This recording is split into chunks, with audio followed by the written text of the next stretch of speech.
જય હિન્દ મારા ખાખીના યોદ્ધાઓને કેમ છો મજામાં? તો બધાને જય માતાજી. ઘણા લોકોનો એકદમ મેસેજ છે વોટ્સએપમાં, ઘણા મને એવા મેસેજ કરે છે કે રણુભાઈ તમે કે અમારી સામું જોતા નથી, અમે ગ્રાઉન્ડ ફેલ થઈ ગયા પાછી તૈયારી કરી રહ્યા છીએ, અને તમે કે નકરા જે લોકો પાસ થઈ ગયા ગ્રાઉન્ડ એને આશ્વાસન આપો છો, એના લગતા વિડીયો નાખો છો કે અમારા સામું જોતા જ નથી. આવા ઘણા મેસેજ એકદારા હતા.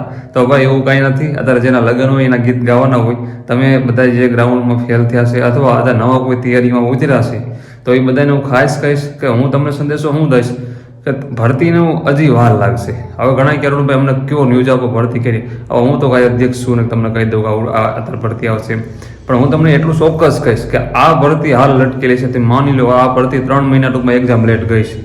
હવે 15 ટૂંકમાં જૂને વહી ગઈ છે. એટલે ઓલી ભરતી એ લોકોએ સપ્ટેમ્બરમાં જાહેર કરવાની વાત કરી છે. એ લોકો હાઈકોર્ટમાં પણ કીધું છે કે અમે આ વર્ષમાં જાહેર કરીશું.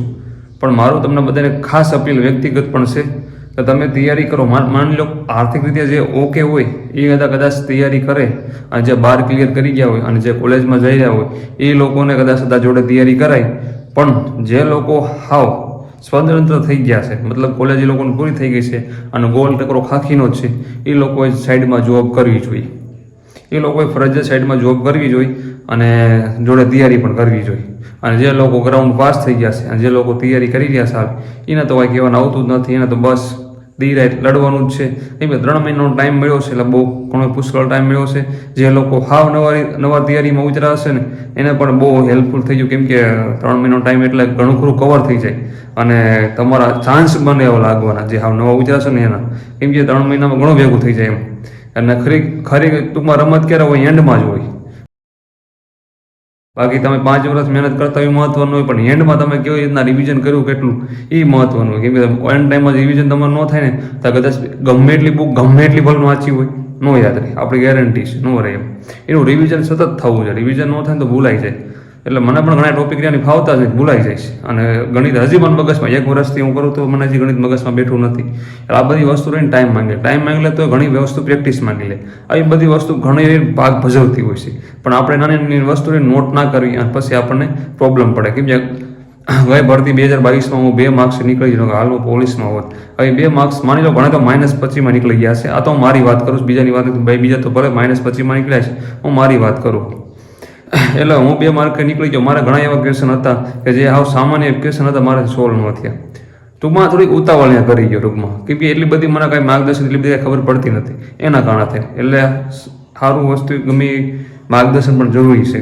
તમે અત્યારથી તૈયારી જે નવા લોકો છે એ ભલે તૈયારી કરો, પણ અત્યારે માની લો કે 2-3 સબ્જેક્ટ એવા છે ગણિત રીઝનિંગ એ વ્યવસ્થિત અત્યારે તમે આમ શું કહું હાવ બેઝિકથી ઉપાડો, અને બાકી આ ભરતી ચાલુ છે એનો તમે થોડોક માહોલ જો અને જોડે એકાદી જોબ લઈ લો. જોબ હશે ને તો તમે આમ મજા આવશે તૈયારી કરવાની પણ, અને જોડે આમ જોબ હશે તો આર્થિક રીતે પણ ઓકે રહેશું. અને તો કોઈ વસ્તુ તમારો પૈસો ભેગો થાય થોડો ઘણો કાંઈ, તો પછી તમે ભવિષ્યમાં જ્યારે આ લોકોના ફોર્મ ભરવાનું ચાલુ થાય નવી ભરતીના, ત્યારે તમે કદાચ શું કહેવાય 100% આપવા ઉતરો તો ત્યારે તમારે પૈસાની કોઈ આગળ જરૂર ના પડે. ઘર લોકો આગળ ન માંગવા પડે અને કોઈ બીજા આગળ ન માંગવા પડે. આપણે આપણી રીતે આત્મનિર્ભર ટૂંકમાં થઈ જાય. એટલે એ વાતનું ખાસ નોંધ લેવી. એટલા માટે હું તમને બધાને કહું જોબ કરો. જોબ હોય તો આપણે આર્થિક રીતે ઓકારીએ, ભલે આપણે જે કાંઈ કમાઈએ પણ આપણો ખર્ચો તો નીકળી જાય ને. આપણો ખર્ચો કમ્પ્લીટ નીકળી જવો જોઈએ. એટલે આપણે કોઈ આગળ માંગવો ન પડે અને કોઈ આગળ એઠું ખોવાનું થાય. એટલે મારું એવું ખાસ અપીલ છે કે જે લોકો હાવ ગ્રાઉન્ડ ફેલ થયા છે અથવા શું કે નવા તૈયારી કરવા ઉતર્યા છે એ લોકોને ખાસ અપીલ છે જોબ સાઇડમાં કરજો. એમ નકરી તૈયારી કરી. તમે માની લો હું અત્યારે તમને કોઈ આવું કે ડિપોટેડ કરવા નથી માંગતો, હું તમને વાસ્તવિકતા કહું છું. અત્યારે માની લો કે આ ભરતી ચાલી રહી છે, એમાં 12,000ની જગ્યા છે, 12,472ની વેકન્સી છે. સમથિંગ ગ્રાઉન્ડમાં કંઈક 2,47,800 જેવા પાસ થયા છે. હવે સ્વાભાવિક છે કે 12,000 લેવાના છે, 12,472 લેવાના છે, સ્વાભાવિક છે. સામે કેવડી જનરેશન રેસ કેવડી છે માની લો. એમાં બીજાને શું કરવું? બીજાને કંઈક તો કંઈક કરવાનું જ છે ને. એમાં જરા નસીબ હશે એ લાગશે. પણ મારું એવું કેવું છે કે થોડુંક જોબ નાતે કરતા હોય ને તો આપણને જાજુ પછી એવું ન થાય. એટલે મારું એવું કોઈ ઈરાદો નથી કે હું તમને સલાહ ન આપું, ઓલું ન કરું. હું તમારી જોડે જ છું અને ભેગો રહીશ. મજા કરો તમે પહેલાં મારું સિલેક્શન થશે તો નહીં થાય તો તમારે ભેગો જ રહેવાનું છું. તો ચાલો જય માતાજી, જય હિન્દ. બાકી તૈયારી વ્યવસ્થિત ચાલુ રાખજો અને જોબ પણ ચાલુ રાખજો.